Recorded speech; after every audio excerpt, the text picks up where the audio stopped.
मशहूर comedian Tariq teddy साहब की साबका अहलिया और उनकी दो मासूम फूल जैसी बेटियां जो हैं इस वक्त यहाँ पर एहतजाज कर रही हैं और इनका कहना है कि उनके इंतकाल के बाद जो है इनको जो है इनका जो हक है वो इनको नहीं मिल रहा। कि हमारे पास रहने के लिए इधर रहायश नहीं है। अगर लाहौर में आते तो तारिक टेडी जब इंतकाल हुआ था तब हम आए थे, मिलने आए थे। वैसे हमें नहीं पता था उसका इंतकाल हो जाएगा। तो सफ़ा मरवा अपने बाप की जनाजे पे भी गई हैं और फातिहा पे भी गई हैं, पर उधर तमाशे बड़े लगे हमारे ख़िलाफ़।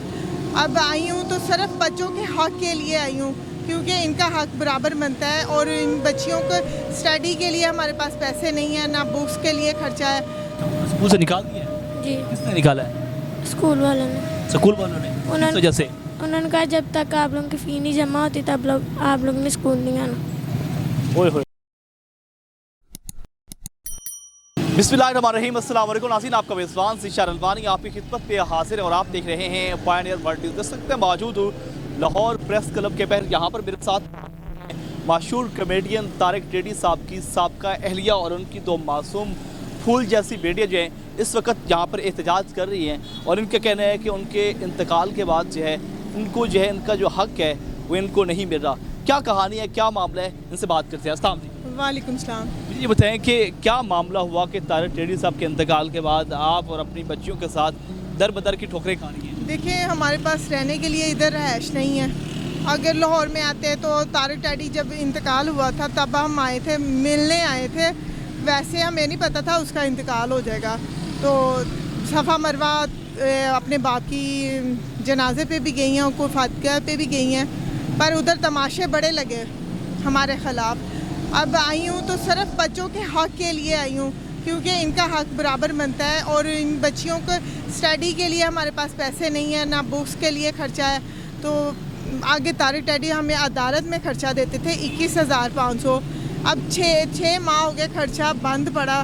3 माह तो उनके इंतकाल को हो गए। 3 माह पहले जो खर्चा नहीं मिल रहा था, पुराना खर्चा हम लेते थे, नया खर्चा नहीं मिला। तो इस वजह से हमें हक़ के लिए आवाज़ उठानी पड़ी कि इन बच्चियों के बराबर हक़ बनता है। प्लीज़ हमारी सपोर्ट की जाए। हुकूमत से भी है कि इन बच्चियों का साथ दिया जाए जितना हो सके। अच्छा, मुझे बताएं कि तारिक टेडी साहब के साथ आपकी पहली शादी है या दूसरी शादी है? दूसरी शादी है मेरी। दूसरी शादी थी? जी जी। घरेलू इख्तिलाफ शामिल थे? नहीं, हमारी डिवोर्स। मेरा देवर तंग करता था मुझे बहुत ज़्यादा, उसकी हरकतें गंदी थी, मेरे पे गंदी नज़र रखता था, तो उसी की वजह से डिवोर्स हुई थी। और आज तारिक टेडी से फ़ोन पे बातें ज़रूर होती थी, सफ़ा मरवा मैं ही करवाती थी तो, और मिलाती भी थी सफ़ा मरवा को उनके बाप से। वो एक फ़ोन करते थे तो सफ़ा मरवा फ़ौरन पहुंचती थी। अगर वो मिलने आती थी तो कभी घर, कभी रोडों पे, और ऐसी मिलती थी। तो अब देखें, इनके आखिरी लम्हे तक इनसे बात नहीं करने दी। अगर हम गए हैं तो मीडिया के थ्रू ही हम उधर पहुँचे हैं तारिक टेडी के जनाजे तक। क्यों?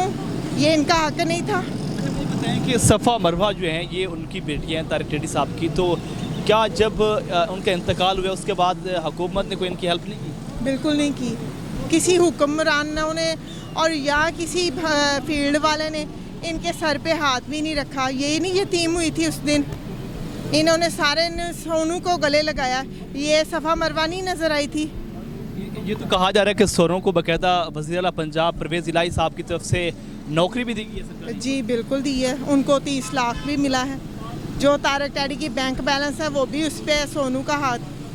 क्या सफ़ा मरवा नहीं नज़र आती आप लोगों को? कहाँ कहाँ जाकर आपने प्रोटेस्ट किया है? मैंने गवर्नर हाउस, वज़ीर आला हाउस और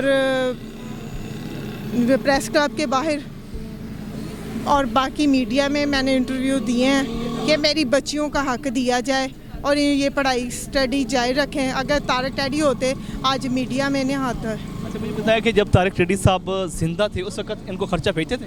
हाँ, ऐसे आता था। 2 माह बाद, 3 माह बाद खर्चा आता था जिसमें फ़ीस दी जाती थी। अब नहीं है तो अब हम क्या करें? मैं तो जॉब नहीं करती, मैं अपने बच्चों के सर पे होती हूँ। उनको ज़िम्मेदारी है ये मेरी बहुत बड़ी। मैं अपनी बच्ची नहीं छोड़ सकती कहीं। बिल्कुल, हमारे साथ तारिक टेडी साहब की बच्ची मौजूद हैं। बेटा, आप क्या कहना चाहते हैं आला हुकाम से? इंसाफ दिया जाए। आप कुछ कहना चाहती हैं आला हुकाम से और अपने भाई से जो आपका हक़ नहीं दे रहा? हमारा हक़ दिया जाए। आपका हक़ दिया जाए? जी स्कूल आप पढ़ती हैं? यस कौन सी क्लास में? 6 में होना है अभी, बुक्स ले 6 में अभी होना है। अच्छा मुझे बताया स्कूल जा रही हैं? नहीं, स्कूल से मम्मा ने उठा दिया हमें। स्कूल से निकाल दिया है? जी, किसने निकाला है?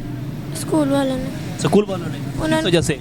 उन्होंने कहा जब तक आप लोगों की फ़ी नहीं जमा होती तब आप लोगों ने स्कूल नहीं आना। ओए होए यार, हैरान कुन बात ये है कि स्कूल से भी इनको निकाल दिया गया। ये बताएं कि जब वज़ीर-ए-आला पंजाब ने सोनू को नौकरी दी उस वक़्त आपने कोई मुतालबा नहीं किया? देखिए, मुझे तो उन्होंने यही नहीं कहा कि आप भी चले हमारे साथ। पूरी फील्ड को सफ़ा मरवानी नज़र आई। वैसे तो बड़ा लोग करते हैं, इनको दीन दुनिया भूल गई है, इनको कुछ भी भूल गया। तारक डैडी की मोहब्बत भूल गई थी एक बेटियों के लिए। मुझे छोड़ दे, मेरा तो हक ही नहीं बनता, पर मैं इन बच्चियों के लिए खड़ी रहूँगी। दुनिया के आखिरी कोने तक भी जाना पड़े मैं जाऊँगी सफ़ा मरवा के लिए। पर आप लोगों को थोड़ी सी शर्म होनी चाहिए थी। वो तारक डैडी की बच्चियाँ थी, यतीम हुई थी। मेरे लिए जो भी था ना वो तो ख़त्म हो गया, मैंने उसको ज़िंदगी में ही माफ़ कर दिया। अब मैं उसके ख़िलाफ़ कोई ऐसा लफ्ज़ नहीं बोलूँगी और मैं चाहती हूँ मेरी बच्चियों का हक़ दिया जाए। और हुक्मरानों से, जितने तारक डैडी को मोहब्बत करने वाले हैं और पाकिस्तान के हर कोने में तारक डैडी ने काम किया, किसी प्रोड्यूसर, किसी डायरेक्टर, किसी के दिल में खुदा खौफी नहीं आई। ये बताएं कि बड़े फनकारों का ताल्लुक था तारक डैडी साहब के साथ और उनके जनाजे में भी बहुत सारे फनकारों ने जो है शिरकत की है, तो फनकार ये ख्याल नहीं आया कि इन बच्चों की हेल्प की जाए या फिर इनकी आवाज़ आला हुकाम तक पहुँचाई? देखें, उन्होंने हमसे रब्ता नहीं किया, ना फ़ोन किया। जब तारक डैडी का जनाजा उठाया गया था तब इनके सर नज़र नहीं आए थे, इनके हाथ रखते, हमें भी पता चलता ये कितनी मोहब्बत करते हैं।